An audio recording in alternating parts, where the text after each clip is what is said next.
SSCGDৰ মেডিকেলক লৈ পিনি এইখন নটিচ ভাইৰেল হৈ থকা দেখিবলৈ পোৱা গৈছে। কিমান দূৰ সত্য কিমান দূৰ অসত্য এতিয়ালৈকে চিয়ৰ নহয়। যদি তোমালোকে এইখন নটিচ পাইছা তেন্তে এইখন নটিচৰ মতে তোমালোকে নিজৰ মেডিকেলৰ প্ৰিপাৰেশ্যনবোৰ কৰি যোৱা। যিহেতু ইয়াত ডেটটো দিয়া হৈছে 12-11-25 পৰা লৈ পিনি 9-12-25লৈকে মেডিকেল আৰু ডিভি কৰা হ'ব। যিহেতু এইখন নটিচ কিমান দূৰ সত্য ক'ব নোৱাৰি। যেতিয়া তোমালোকৰ মেডিকেলৰ এডমিট কাৰ্ডসমূহ CRPFৰ ৱেবছাইটত ডাউনলোড কৰিব পাৰিবা তেতিয়াহে সঠিককৈ বুজিব পৰা যাব যে মেডিকেল একচুৱেল ডেটটো কেতিয়াৰ পৰা হ'ব। যিহেতু দেখিবলৈ পোৱা যায় যে এক্সামৰ আগতো কিছুমান এনেকুৱা নটিচ ভাইৰেল হোৱা দেখিবলৈ পোৱা যায়। আনচাৰ কি ওলোৱাৰ আগতো এনেকুৱা নটিচ কিছুমান ভাইৰেল হোৱা দেখিবলৈ পোৱা যায়। নাইবা তোমালোকৰ ফিজিকেলক লৈ পিনিও অন্য কিছুমান এনেকুৱা ধৰণৰ নটিচ ভাইৰেল হোৱা দেখিবলৈ পোৱা যায়। এতিয়া এইটো মেডিকেলৰ যিহেতু CRPFৰ ৱেবছাইটৰ পৰা এইখন নটিচ ওলাইছে। যিহেতু এইটো কিমান দূৰ সত্য নটিচখন কিমান দূৰ অসত্য কোনো ধৰণৰ চিয়ৰ নহয়। যিহেতু ইয়াত 12-11-25 পৰা লৈ পিনি 9-12-25লৈকে দিয়া হৈছে।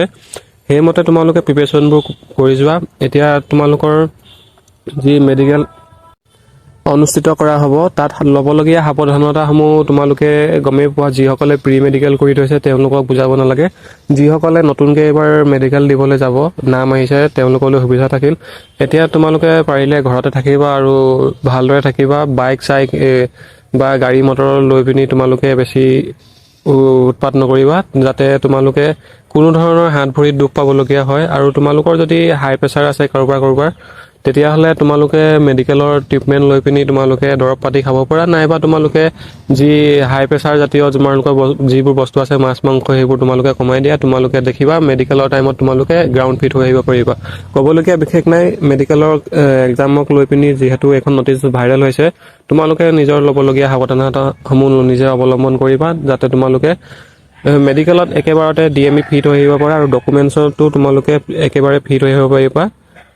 মানে তোমালোকে একেবাৰতে তোমালোকে কোৱালিফাই কৰি আহিব পাৰিবা। ক'বলগীয়া বিশেষ একো নাই। নটিচখন তোমালোকে সম্পূৰ্ণ শুদ্ধ বুলিও নাভাবিবা আৰু ভুল বুলিও নাভাবিবা। তোমালোকৰ প্ৰিপাৰেশ্যনবোৰ নিজৰ চলাই যোৱা আৰু যিসকলৰ মেডিকেলত নাম আহিছে তেওঁলোকলৈ সুবিধা থাকিল যাতে মেডিকেল তোমালোকৰ ভাল হৈ আহে।